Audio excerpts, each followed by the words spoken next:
एखाद्या डॉक्टरांकडे तुम्ही उपचारासाठी गेलात आणि डॉक्टर तुमचं बोलणं ऐकत ऐकत लॅपटॉपवर माहिती लिहून घेत आहेत आणि AI टूल्सचा वापर करून तुम्हाला औषधं लिहून देत आहेत. पूर्वीच्या डॉक्टरांप्रमाणे या डॉक्टरांनी स्टेथोस्कोपचाही वापर केला नाही आणि AI वरून तुम्हाला औषधं लिहून दिलेत, तर असे डॉक्टरांकडे उपचार करणं तुम्हाला चालेल का? बरं जाऊ द्या, तुमची एखादी एक केस वकिलाकडे आहे आणि कोर्टाची तारीख जवळ आलेली आहे आणि तुमचे जे वकील आहेत ते AI टूल्सचा वापर करून कोर्टासाठी ड्राफ्ट बनवत आहेत. पण जेव्हा न्यायाधीशांसमोर डिबेट करण्याची, आर्ग्युमेंट करण्याची वेळ येईल, तेव्हा तुम्ही आणि तुमचे वकील यांचे काय हाल होतील याची जरा कल्पना करून बघा. हे मी आज का सांगतोय, त्यामध्ये एक विशेष कारण आहे, एक विशेष संज्ञा आहे, ती म्हणजे सॉफ्ट लोबोटॉमी. सॉफ्ट लोबोटॉमी काय आहे आणि याबद्दलची माहिती आपण या भागात बघणार आहोत.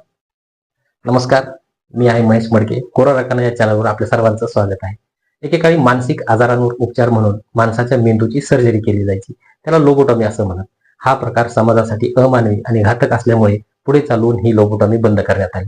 पण आज तीच लोबोटॉमी एका नव्या रूपात, भयानक स्वरूपात, कृत्रिम बुद्धिमत्तेच्या म्हणजे AIच्या रूपात आपल्या समोर आली आहे, जिचं नाव आहे सॉफ्ट लोबोटॉमी.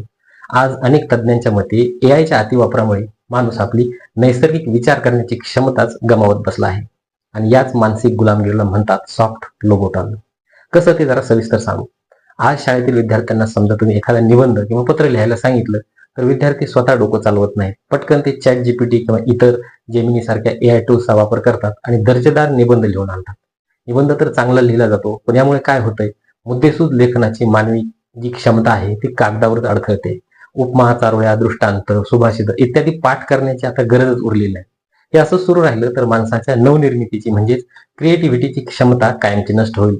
आणि विद्यार्थीच कशाला, आज वकील, डॉक्टर, आर्किटेक्ट यांसारखे मोठमोठे व्यावसायिक यांच्या देखील सर्जनशीलतेला जणू ग्रहणच लागतंय.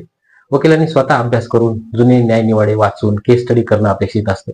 पण जर वकिलांनी थेट AI टूल्सवरच विसंबून राहून ड्राफ्ट तयार करण्याची सवय लावून घेतली, तर उद्या कोर्टात न्यायाधीशांसमोर जेव्हा आर्ग्युमेंट करायची वेळ येईल, आपली बाजू मांडायची वेळ येईल, तेव्हा हे वकील तिथे काय करणार? आणि समजा उद्या डॉक्टरांनीही रुग्णाच्या निदानासाठी, एखाद्या आजाराच्या निदानासाठी फक्त AI टूल्सचाच वापर करून परस्पर औषध लिहून दिली, तर अशा डॉक्टरांकडून उपचार करून घेण्याची आपली तयारी आहे का, याचा विचार देखील आपण केला पाहिजे.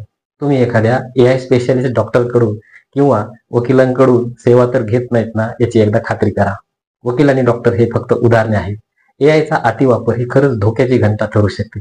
आठवा, एकेकाळी कॅल्क्युलेटर आला, त्यामुळे गणिती क्रिया झटपट झाल्या, पण माणूस स्वतः गुणाकार, भागाकार करायला विसरला. म्हणून AIचा अतिवापर टाळण्यासाठी आणि भविष्यात AIचे होणारे दुष्परिणाम रोखण्यासाठी युनायटेड नेशन्स ऑर्गनायझेशन म्हणजे युनो, संयुक्त राष्ट्रसंघाने मागच्या वर्षी एक समिती नेमली होती. त्या समितीचा अहवाल मागच्या महिन्यात आला, ज्यामध्ये त्यांनी AIचे फायदे मान्य केले आहेत, पण सोबतच AIच्या वापरावर सामाजिक व शासकीय नियमन करणं गरजेचं आहे, हेही त्यांनी सांगितलं आहे.